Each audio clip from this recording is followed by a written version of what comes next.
K Gopan Abin വർക്കിക്ക് മറുപടി നൽകാം. ഇപ്പോൾ പത്മകുമാറുമായി ബന്ധപ്പെട്ട് നിങ്ങൾ ഏറ്റവും അധികം വിശ്വാസം അർപ്പിച്ചിരിക്കുന്ന ദേവസ്വം ബെഞ്ച് തന്നെ വിമർശനം ഉന്നയിച്ചിട്ടുണ്ട്. അപ്പോൾ പത്മകുമാർ പാർട്ടിയിൽ തുടരുന്നതിനെ എങ്ങനെ ന്യായീകരിക്കും? ഞാൻ മറുപടിയിലേക്ക് വരുന്നതിന് മുമ്പ് എനിക്ക് കേരളീയ സമൂഹത്തോടെ 2-3 കാര്യങ്ങൾ പറയാനുണ്ട്. അതിൻ്റെ അടിസ്ഥാനത്തിൽ മാത്രമാണ് ഈ ശ്രീമതി സ്മൃതി നയിക്കുന്ന ചർച്ചയിൽ ഇന്ന് മാത്രമല്ല തുടർന്നുള്ള സമയങ്ങളിലും പങ്കെടുക്കാൻ കഴിയും. ഒന്ന്, ഈ ചർച്ചയിൽ 5 പേരുണ്ട്. ഒരു കോൺഗ്രസ് പ്രതിനിധി, ഒരു ഹിന്ദു തീവ്രവാദത്തിൻ്റെ പ്രതിനിധി, ഒരു ഇസ്ലാം തീവ്രവാദത്തിൻ്റെ പ്രതിനിധി, പിന്നെ ഡോക്ടർ പി കെ ഗോപൻ ഈ രൂപത്തിൽ അതിഥികളെ അപമാനിക്കാൻ അങ്ങേക്ക് പറ്റില്ല, അത് ചെയ്തുകൂടാ. മാധ്യമപ്രവർത്തകൻ ശ്രീ എൻ പി ചേക്കുട്ടി മുതിർന്ന മാധ്യമപ്രവർത്തകനായിട്ടാണ് എന്റെ ചർച്ചയിൽ പങ്കെടുക്കുന്നത്. അങ്ങ് ആളുകളെ ഇങ്ങനെ അധിക്ഷേപിച്ച് സംസാരിക്കാതിരിക്കൂ. അങ്ങേക്ക് അങ്ങനെ ഭാഗം പറയാനുള്ള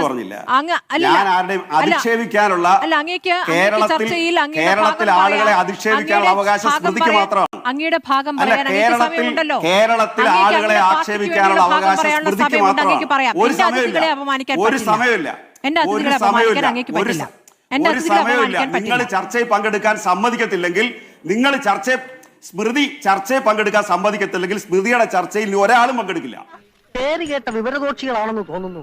സ്മൃതിയെ സംബന്ധിച്ച് എന്താണോ സംസാരിക്കുന്നത് അങ്ങ് എന്താണെന്ന് അങ്ങ് തെളിയിച്ചുകൊണ്ടിരിക്കുകയാണ് doctor P K Gopan. VHP എന്ന സംവിധാനവുമായി നിങ്ങൾ സഹകരിക്കാതിരുന്നിട്ടില്ല. എല്ലാ ചർച്ചകളിലും VHP അല്ലെങ്കിൽ BJPയുടെ പ്രതിനിധി ഇരിക്കാറുണ്ട്. അപ്പോൾ VHPയുടെ പ്രതിനിധിയാണ് അനിൽ വിളയിൽ എന്നുള്ള കാര്യത്തിൽ അങ്ങേക്ക് തർക്കമില്ലല്ലോ. അബിൻ വർക്കി കോൺഗ്രസിന്റെ പ്രതിനിധിയാണ്. മുതിർന്ന മാധ്യമപ്രവർത്തനായ എൻ പി ചെക്കുട്ടിയെ മുസ്ലിം തീവ്രവാദി എന്ന് പറയാൻ അങ്ങേക്ക് പറ്റില്ല. ഒന്നാമത് ശ്രീ എൻ പി ചെക്കുട്ടി അങ്ങ് വിചാരിക്കുന്ന ഒരു വിഭാഗത്തിൽ നിന്നല്ല. നിങ്ങൾ തടസ്സപ്പെടുത്തി നിങ്ങൾ ഈ കാര്യങ്ങൾക്ക് മറുപടി പറയാൻ സമ്മതിക്കത്തില്ല. അല്ല, അങ്ങ് ബാക്കി പറഞ്ഞോളൂ. അതിഥികളെ അങ്ങ് വിശേഷിപ്പിച്ചതിൽ എനിക്ക് വിയോജിപ്പുണ്ട്. സൗജന്യത്തിലൊന്നും വർത്താനം പറഞ്ഞാൽ ഉദ്ദേശിക്കുന്നില്ല. ഒരല്പം മട്ടുണ്ടല്ലേ, പിൻവലിക്കണം. ഇവിടെ ഔദാര്യത്തിന് വിഷയമില്ല. കുട്ടിയെ തീവ്രവാദി എന്ന് വിളിക്കാൻ അങ്ങേക്ക് പറ്റില്ല. സ്മൃതി ഞാൻ വിളിച്ചില്ല. ഞാൻ ഒരാളുടെ പേര് പറഞ്ഞില്ല. സ്മൃതി ആളുകൾക്ക് പട്ടം ചാർത്തി കൊടുക്കണ്ട. സ്മൃതി കേരളത്തിലുള്ള ആളുകളെ ആക്ഷേപിക്കുന്നത് പോലെ വേറെ ആരും ആക്ഷേപിക്കാറില്ല. അതുകൊണ്ട് സ്മൃതിയുടെ ചർച്ചയുടെ കാര്യം ഞാൻ പറയാം. എനിക്ക് പൊതുസമൂഹത്തോടാ പറയാനുള്ളത്. ഈ ചർച്ചയിൽ 5 പേരിരിക്കുന്നു. ഈ 5 പേരിൽ ഒരു ഇടതുപക്ഷ പ്രതിനിധികളെ ഉള്ളൂ. നിങ്ങൾ എന്ത് ജനാധിപത്യ ബാലൻസിംഗ് ആണ് ഈ ചർച്ചയ്ക്കകത്ത് കൊണ്ടുവരുന്നത്?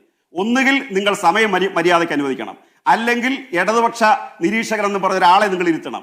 ഇതൊന്നുമില്ലാതെ നിങ്ങൾക്ക് ഇഷ്ടമുള്ള കാര്യങ്ങൾ പറയുന്ന ആളുകളെ മാത്രം വിളിച്ചിരുത്തി ഇടയ്ക്കിടയ്ക്ക് നിങ്ങൾ പുട്ടിന് പേര് ഇട്ട് കൊടുക്കുന്നത് പോലെ നിങ്ങൾ സുഖകരമായ ചോദ്യങ്ങളും ചോദിച്ച് ഞങ്ങളുടെ സമയം മേലാൽ നിങ്ങൾ നശിപ്പിക്കും. നിങ്ങൾ തുടക്കം മുതൽ എടുക്കുന്ന നിലപാട്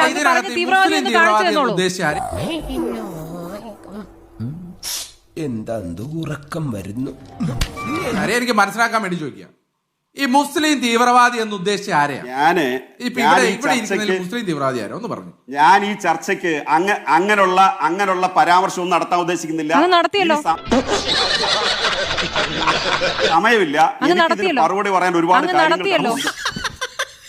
മുസ്ലിം തീവ്രവാദി എന്ന് ഉദ്ദേശിച്ചത് ആരെയാണ്? നിങ്ങൾ സമയം തരുത്തില്ലെങ്കിൽ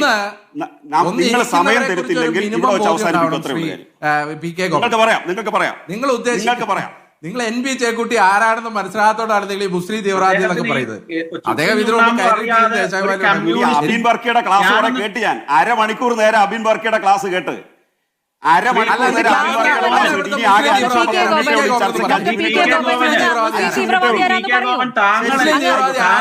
സമൂഹത്തോട് പറയൂ ഇതിലെ മുസ്ലിം തീവ്രവാദി അങ്ങനെ നമുക്ക് നീട്ടാം, ചർച്ച നീട്ടാം. അങ്ങേക്ക് സമയമല്ലേ? അങ്ങയുടെ സമയമാണ്. അങ്ങ് വിശദമായൊക്കെ പറയും. സ്മൃതി എനിക്ക് സമയമില്ല. അല്ല, ഏത് ചാനലിൽ അങ്ങ് ചർച്ചയ്ക്ക് പോയാലും ഒരു CPM പ്രതിനിധി, ഒരു കോൺഗ്രസ് പ്രതിനിധി, ഒരു BJP പ്രതിനിധി, ഒരു മാധ്യമ പ്രവർത്തകൻ, എവിടെയും കോമ്പിനേഷൻ ഇത് തന്നെയാണ്. അങ്ങേക്ക് ഇവിടെ എത്തുമ്പോൾ എന്നോട് സംസാരിക്കുമ്പോൾ അങ്ങേക്കുള്ള ഈ രോഷം, ആ രോഷത്തിന് പ്രത്യേക സ്വഭാവമുണ്ട്. അങ്ങയുടെ വാക്കുകൾക്ക് പ്രത്യേക രീതിയുണ്ട്. ഞങ്ങൾ എല്ലാ ചർച്ചകളും കാണുന്നുണ്ട്. എല്ലാവരുടെ ചർച്ചകളും കാണുന്നുണ്ട്. അങ്ങ് പറഞ്ഞത് പിൻവലിക്കാനുള്ള സമയമാണ്. അങ്ങ് വേണമെങ്കിൽ പിൻവലിക്കാം. മര്യാദയില്ലാതെ നിങ്ങൾ എന്തിന്റെ പേരിലാണ് ഈ ചർച്ച നടത്തുന്നത്? അങ്ങ് ഒരു പറയൂ. ജനാധിപത്യ മര്യാദയില്ലാതെ നിങ്ങൾ ചർച്ച നടത്തുന്നത്. മുസ്ലിം നിങ്ങൾ തീവ്രവാദി പാനൽ ആരാണെന്ന് സൃഷ്ടിക്കുന്ന പറയാം. ജനാധിപത്യ നമ്മളൊക്കെ മര്യാദയില്ലാതെ അറിയണം. ഇടതുപക്ഷത്തിന്റെ തീർച്ചയായിട്ടും പ്രതിനിധികൾ ഇത് വഴിതെറ്റിക്കാൻ സംസാരിക്കാൻ വേണ്ടി സമയം അല്ല, തരുന്നില്ല. അല്ല, അല്ല, ഇടതുപക്ഷത്തിന്റെ ഒരു പ്രതിനിധികൾ CPM-ന്റെ ഡോക്ടർ ഗോപന്റെ സമയമാണ്, രാഷ്ട്രീയം ഞാൻ പറയാൻ പറയട്ടെ. സമ്മതിക്കത്തില്ല. ഡോക്ടർ ഗോപന്റെ സമയമാണ്. ഡോക്ടർ ഗോപന്റെ സമയമാണ്. എന്റെ സമയത്ത് ഡോക്ടർ എനിക്ക് പറയാൻ ഗോപന്റെ നിങ്ങൾ സമയമാണ്. സമ്മതിക്കത്തില്ല. ഡോക്ടർ ഗോപന് ഇതാണ് വിശദീകരിക്കാൻ നിങ്ങളുടെ സമയം പരിപാടി. 7:55 അങ്ങേക്ക് വേണമെങ്കിൽ 8:05 വരെ വിശദീകരിക്കാം. 10 മിനിറ്റ് വിശദീകരിക്കാം. അങ്ങേക്ക് വിശദീകരിക്കാം. ഈ ചർച്ചയിൽ വന്നിരിക്കുന്ന മുസ്ലിം തീവ്രവാദിയാരാണ്. ഞാൻ ഒരു തീവ്രവാദിയും ചർച്ചയിലേക്ക് വിളിക്കാറില്ല ശ്രീ ഗോപൻ. ഇയാൾക്ക് തലക്കെന്താ തകരാറാണ് മേഡം? ഒരു തീവ്രവാദിയും വിളിക്കാറില്ല. അല്ല, അല്ല, ആയിക്കോട്ടെ. സ്മൃതി, അതിനകത്ത് ഒരു അല്ല, അല്ല, കാര്യം ആയിക്കോട്ടെ. ഹിന്ദു ഒരു തീവ്രവാദി തീവ്രവാദിയാണെന്ന് അദ്ദേഹം പറയണം. അല്ല, VSPയുമായിട്ട് തീവ്രവാദിയാണെന്ന് ഇരിക്കാറുണ്ടല്ലോ ഞാൻ ചോദിച്ചു. അല്ലെ, VSPയുടെ നിലപാടുകളോട് യോജിക്കുന്നില്ല എങ്കിലും അദ്ദേഹം ഇരിക്കാറുണ്ടല്ലോ. ഊരിയോ പോവാണോ? ശരി, ഡോക്ടർ PK ഗോപൻ പറഞ്ഞത് എന്താണ് എന്ന് അങ്ങ് ജനത്തോടല്ലേ പറയുന്നത്? അപ്പൊ പൂർത്തിയാക്കിയിട്ട് പോകും. അങ്ങ് ജനത്തോടല്ലേ പറയുന്നത്? പൂർത്തിയാക്കിയിട്ട് പോകും. നിങ്ങൾ സമയം തന്നില്ലെങ്കിൽ അല്ല സ്മൃതി സംസാരിക്കാൻ സമ്മതിക്കും. സ്മൃതി നിങ്ങൾ അടക്കിയ ഇടവോ എന്തിനാ? നിങ്ങൾ കുറെ നേരമായിട്ടുള്ള ഈ വാചം അടിക്കുന്നത്. വർത്താനം പറയാൻ സമ്മതിക്കും. നിങ്ങൾ ഇത്രയും മര്യാദ കാണിക്കും. നിങ്ങൾ ഒരക്ഷരം പറയാൻ നിങ്ങൾ സമ്മതിക്കത്തില്ലേ? ഇത്ര അഹങ്കാരമാകും ഒരു അവതാരികയ്ക്ക്. കേരളത്തിൽ ഇത്ര അഹങ്കാരമുള്ള വേറെ ഏത് അവതാരികയുണ്ട്? ഒരക്ഷരവും പറയാൻ സമ്മതിക്കത്തില്ല. എന്ത് പറഞ്ഞു തുടങ്ങിയാലും ഉടനെ ഇടയ്ക്ക് കയറിയേക്കുക. മര്യാദ വേണ്ട എല്ലാത്തിനും. നിങ്ങൾ എത്ര മിനിറ്റ് തന്നെ എനിക്ക് തരാൻ പോകുന്നത്? 8 മണിക്ക് ഞാൻ വേറെ കമ്മിറ്റഡ്. അല്ല, അങ്ങ് അവരോട് സമയം നീട്ടിത്തരാൻ പറഞ്ഞു. ഞാൻ ഇവിടെ പറഞ്ഞിട്ട് പോയാൽ മതി. അങ്ങ് പറഞ്ഞോളൂ. ഒരു തരത്തിൽ സമയം സംസാരിക്കില്ലേ? അങ്ങ് പറയൂ. അല്ല പറഞ്ഞിട്ട് പോയാൽ മതി എന്നല്ല പറയാൻ നിങ്ങളുടെ ചെലവിലാണ് ഉദ്ദേശിച്ചത്. അങ്ങ് പറഞ്ഞോളൂ എന്നാണ് ഉദ്ദേശിച്ചത്. നിങ്ങളുടെ ചെലവിലാണ് ഞാൻ കഴിയും. നിങ്ങൾ പറഞ്ഞിട്ട് പോയാൽ പിന്നെന്തോ എന്തോന്നടേ ഇത്? ഇതിന് വട്ടുണ്ടോ? പറഞ്ഞോളൂ എന്നാണ് പറയാൻ എനിക്ക് സമയം എന്താ? അതാണ്. എന്നിട്ട് നിങ്ങൾ ഇടപെട്ടാലോ? പറഞ്ഞോന്ന് വീണ്ടും പറഞ്ഞോണ്ടിരിക്കല്ലയോ? നിങ്ങൾ എനിക്ക് സമയം തരുന്നില്ലല്ലോ. നിങ്ങൾ ഇവർക്കെല്ലാം സമയം കൊടുത്തല്ലോ. പറയൂ. ഞാൻ പറയുന്ന ഒരു പ്രധാനപ്പെട്ട കാര്യം, നിങ്ങൾക്ക് ഇടതുപക്ഷത്തെ എന്തിനാണ് ഇത്രയും കൂടുതൽ ഭയപ്പെടുന്നത്? ഇടതുപക്ഷത്തിന്റെ ഒരു പ്രതിനിധിയെ വിളിച്ചിരുത്തി നിങ്ങൾ 4 പേരെ വിളിച്ചിരുത്തി ചർച്ച നടത്തി നിങ്ങൾക്ക് ഭയപ്പാടുള്ളത് കൊണ്ടാ. നിങ്ങൾ ജനാധിപത്യവാദികളല്ല. മിനിമം 3 പേരെ അപ്പുറത്തിരുത്തിക്കോ, 2 പേരെ ഇടതുപക്ഷം. ഞാൻ കേരളീയ സമൂഹത്തോടാണ് ഇത് പറയുന്നത്. കേരളീയ സമൂഹം ഇത് കാണണം.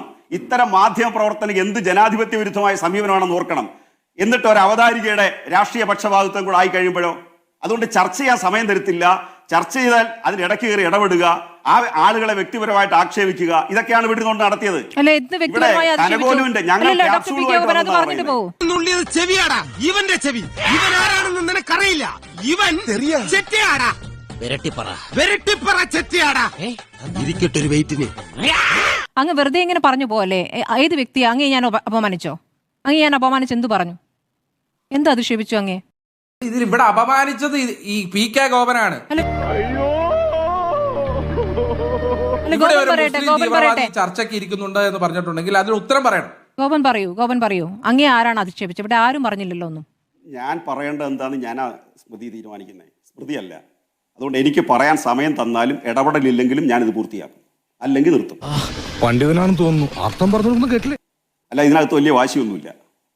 ഞാൻ പറഞ്ഞത് ഒരു പോയിന്റ് കഴിഞ്ഞു. രണ്ടാമത് ഞാൻ പറയാനുള്ളത്, ഇവിടെ കോൺഗ്രസിന്റെ പ്രതിനിധി പറഞ്ഞത് തന്നിരിക്കുന്ന ക്യാപ്സൂൾ, ഞങ്ങൾക്ക് ക്യാപ്സൂൾ തരുന്നെങ്കിൽ, ഞങ്ങളാരും ഇതിനകത്ത് അത്തരം കാര്യങ്ങൾ ഞങ്ങൾക്കൊക്കെ രാഷ്ട്രീയ ധാരണ ഉള്ളതുകൊണ്ട് അതിനകത്ത് കയറി ചർച്ചയ്ക്ക് ഇരിക്കുന്നത്, അല്ലാതെ ആരെങ്കിലും പറഞ്ഞു തരേണ്ട കാര്യമില്ല. ഒന്ന്, തനിക്കൊരു വിചാരമുണ്ട് താ ഏതോ കോപ്പിലെ വലിയ രാജാവാണ്, താ ഒരു പുല്ലുമല്ല. രണ്ടാമത്, ഇങ്ങനെ ആരെങ്കിലും പറഞ്ഞു തരുന്നെങ്കിൽ അതൊരു രാഷ്ട്രീയ നേതൃത്വമാണ്.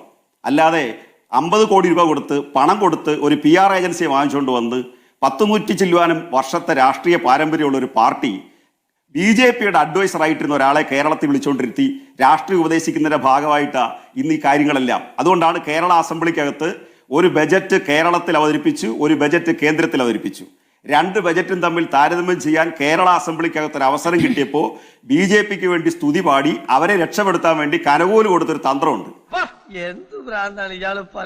കനകോല് BJPയുടെ അഡ്വൈസർ ആയിരുന്നല്ലോ. അങ്ങനെ കനകോല് കൊടുത്തൊരു തന്ത്രത്തിന്റെ ഭാഗമായിട്ടാണ് ഇന്ന് കേരളത്തിൽ ചർച്ച ചെയ്യേണ്ടുന്ന വിഷയം, ഏറ്റവും പ്രധാനപ്പെട്ട ചർച്ച ചെയ്യേണ്ട വിഷയം ബജറ്റാണ്. ആ ബജറ്റിൽ നന്ദി പ്രമേയ ചർച്ചയുണ്ട്, ബജറ്റുമായി ബന്ധപ്പെട്ട മറ്റു കാര്യങ്ങളുണ്ട്. കേന്ദ്ര ബജറ്റിനെതിരായിട്ടൊരു പ്രമേയം കൊണ്ടുവന്നു. ആ പ്രമേയത്തിന് അനുകൂലമായിട്ടോ പ്രതികൂലമായിട്ടോ കോൺഗ്രസ് വോട്ട് ചെയ്യുന്നില്ല. ഇതെല്ലാം കേരളീയ സമൂഹം കണ്ടുകൊണ്ടിരിക്കുകയാണ്. എന്നിട്ട് അദ്ദേഹം പറയുന്നത് കനകോലുവിന്റെ ക്യാപ്സൂൾ കൊണ്ടുവന്നിട്ട് ഞങ്ങൾ ക്യാപ്സൂളുമായിട്ട് വരിക എന്നാ. അടുത്തത് അന്താരാഷ്ട്ര ബന്ധം. അന്താരാഷ്ട്ര ബന്ധം ഉണ്ടെങ്കിൽ ആരുമായിട്ടാണ് ഉണ്ടാവേണ്ടത്? അന്താരാഷ്ട്ര ബന്ധം ഇക്കാര്യത്തിൽ ഉണ്ടാകണമെങ്കിൽ സാധാരണഗതിയിൽ ഇത്ര ആന്റിക്ക് കച്ചവടക്കാരെന്ന് പറഞ്ഞു കഴിഞ്ഞാൽ സോണിയാഗാന്ധിയുടെ സഹോദരിയാ. അതിലേക്ക് പോണോ? അതിലേക്ക് പോകണമെങ്കിൽ അതിലേക്ക് പോകും, നമുക്ക് ചർച്ച ചെയ്യാതെ. സോണിയാഗാന്ധി അല്ലാതെ അന്താരാഷ്ട്ര ബന്ധം ഇതിനകത്ത് ആർക്കാ ഉള്ളത്? 2000 തന്റെ ഏതെങ്കിലും ഒരിടത്താണോ സോണിയാഗാന്ധി ആന്റി കച്ചവടം നടത്തിയത്? വെറുതെ ആശിപ്പിച്ചു. ഇതാണ് പ്രശ്നം. ഇപ്പൊ മനസ്സിലായല്ലോ. സുരേന്ദ്രൻ പറഞ്ഞിട്ട് വാല് മുറിഞ്ഞിട്ട് പോയ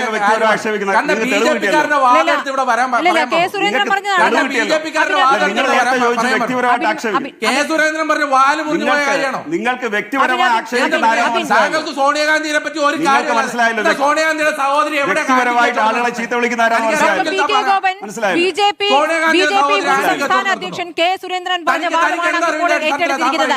അതാ ഈ വിവരക്കാട് പറഞ്ഞതൊക്കെ ഇച്ചിരി മര്യാദ വേണം. അങ്ങ് വിശദീകരിക്കൂ. കെ സുരേന്ദ്രൻ പറഞ്ഞ വാദമാണ് ഇപ്പോൾ ഏറ്റെടുത്തിരിക്കുന്നത്. വിശദീകരിക്കൂ doctor P K Gopan. Sonia Gandhi അങ്ങനെ ഒരു സഹോദരി ഉണ്ടോ? ബിജെപിയുടെ സംസ്ഥാന പ്രസിഡന്റ് ചന്ദ്രശേഖരനും പ്രതിപക്ഷ നേതാവ് വി ഡി സതീശനും ഒരേ ആവശ്യം ഹൈക്കോടതി ഉന്നയിച്ചേ. അതുപോലെയാണ് അല്ല, ഒരേ ആവശ്യം ഹൈക്കോടതി ഉന്നയിച്ചേ. CBI അന്വേഷണം അതുപോലെയാണ്. ഒരേ ആവശ്യം ചന്ദ്രശേഖരൻ ആവശ്യം ഉന്നയിച്ചു, പ്രതിപക്ഷ നേതാവ് എന്നാലൊന്നും പറയാനില്ല.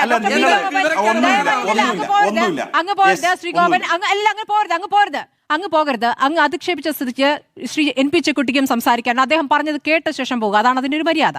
ശ്രീ എൻ പി ചെക്കുട്ടി അങ്ങയെ മുസ്ലിം തീവ്രവാദി എന്ന് വിളിക്കുമ്പോൾ അങ്ങയുടെ മൊത്തം ഐഡന്റിറ്റി ഇപ്പോൾ പറയേണ്ട ഒരു സ്ഥിതി കൂടിയാണ്. പറഞ്ഞേക്കോ, ഒന്ന് അദ്ദേഹത്തിന് അറിയാത്ത കാര്യമല്ലേ, ഒന്ന് പറഞ്ഞു കൊടുത്തേക്കോ. ഹെഡ്സെറ്റ് ഊരിപ്പോയാലും അങ്ങേക്ക് കാണാമല്ലോ, ഇനി കേൾക്കാമല്ലോ. അതിനൊരു മര്യാദ കാണിക്കൂ ശ്രീ ഗോപൻ. കേട്ടിട്ട് പോകും. ഡോക്ടർ ഗോപൻ ഞങ്ങൾ തീയരെയൊക്കെ ഇസ്ലാമിസ്റ്റുകളും തീവ്രവാദികളൊക്കെ ഞങ്ങൾ പാകിസ്ഥാനിൽ പോണ്ടി വരുമോ എന്ന് മാത്രമാണ്. ഗോപൻ സാർ ഞങ്ങളെ ഒന്നും സഹായിക്കാൻ, ഞങ്ങൾ പാവപ്പെട്ട തീയന്മാരാണ്. എൻ്റെ അച്ഛൻ തീയനായിരുന്നു, അമ്മ തീയത്തിയായിരുന്നു. അതുകൊണ്ട് ദയവായിട്ട് ഞങ്ങൾ ഈ നാട്ടിൽ തന്നെ കഴിഞ്ഞുകൂടാൻ അനുവദിക്കണം എന്ന് മാത്രമാണ് പറയാനുള്ളത്. അത് എനിക്കൊരു മറുപടി പറയാനുണ്ട്. ഈശ്വര, ഓരോന്നോരോന്നെ പുറത്തേക്ക് വന്നോണ്ടിരിക്കുകയാണല്ലോ. ഒരു കാര്യം, അദ്ദേഹം ഒരു ഹിന്ദു തീവ്രവാദി എന്ന് ചിലപ്പോൾ എന്നെ ഉദ്ദേശിച്ചായിരിക്കും വിളിച്ചത്. അദ്ദേഹം ഒരു CPM-ന്റെ വെർബൽ ഗുണ്ട എന്നെയോ ഈ ചർച്ചയിൽ പങ്കെടുക്കുന്ന എന്നെയോ ചെക്കുട്ടി സാറിനെയോ സ്മൃതിയോ ആയിരിക്കും ചിലപ്പോൾ അദ്ദേഹം ഉദ്ദേശിച്ചത്. അദ്ദേഹം എന്ന് പറയുന്ന വ്യക്തി ഒരു CPM-ന്റെ വെർബൽ ഗുണ്ടയാണ് അദ്ദേഹം. എനിക്കത് പറയുന്നതിന് യാതൊരു മടിയില്ല. ഞാൻ ഹിന്ദു തീവ്രവാദി തന്നെയാണ്. ഹിന്ദുത്വത്തിന് വേണ്ടി പോരാടുന്ന ഒരു വ്യക്തി എന്ന രീതിയിൽ ഞാൻ ഹിന്ദു തീവ്രവാദി തന്നെയാണ്. ഞാൻ പ്രതികരിക്കുന്ന പ്രസ്ഥാനത്തിന് വേണ്ടി തീവ്രമായി വാദിക്കാനുള്ള കഴിവും പ്രാപ്തിയും എനിക്ക് എന്റെ സംഘടന തന്നിട്ടുണ്ടെങ്കിൽ ഞാൻ അഭിമാനം കൊള്ളുകയാണ്. ലോകത്തിൽ ഏറ്റവും കൂടുതൽ ആൾക്കാരെ കൊന്ന പ്രസ്ഥാനം ഏതാണെന്ന് ചോദിച്ചാൽ ഭാരതത്തിൽ തന്നെ നോക്കുകയാണെങ്കിൽ CPM ആണ്. അതിന്റെ ഗുണ്ടകളാണ്. PK ഗോപന്റെ പ്രസ്ഥാനമാണ്. Thank you.